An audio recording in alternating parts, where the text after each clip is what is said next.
இந்த நாள் இனிய நாள். இந்த உலகத்திலேயே மிக மிக எளிதான காரியம் பிறரிடம் குறை கண்டுபிடிப்பது. ஆனால் இந்த உலகத்திலேயே மிகவும் கடினமான காரியம் தன்னுடைய குறையை தானே உணர்வது. வேதம் இப்படி சொல்லுகிறது. சங்கீதம் 19 சங்கீதம் 12வது வசனம், தன் பிழைகளை உணர்கிறவன் யார்?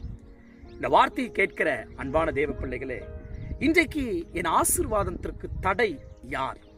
என் நன்மைக்கோ அல்லது தேவன் எனக்கு கொடுத்த வாக்குத்தத்தங்கள் நிறைவேறாமல் போவதற்கோ என்ன காரணம் என்று பார்க்கும் பொழுது, நாம் மற்றவர்களை காரணம் காட்டுவதை விட நம்முடைய பிழைகள் என்ன, நம்முடைய தவறுகள் என்ன என்பதை நாம் கண்டுபிடிக்க வேண்டும்.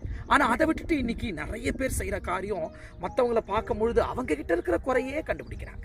அது எப்படிங்க? அது மற்றவங்களுடைய குறையை கண்டுபிடிக்கக்கூடிய அப்பேற்பட்ட ஒரு கிஃப்ட்னு நான் சொல்லுவேன். அப்பேற்பட்ட ஒரு திறமை தன்னுடைய குறையை ஏன் கண்டுபிடிக்க மாட்டேங்குது? முதலாவது நம் பிழைகளை, நம் குறைகளை நாம் கண்டுபிடித்து அதை சரி செய்து கொள்வோம்.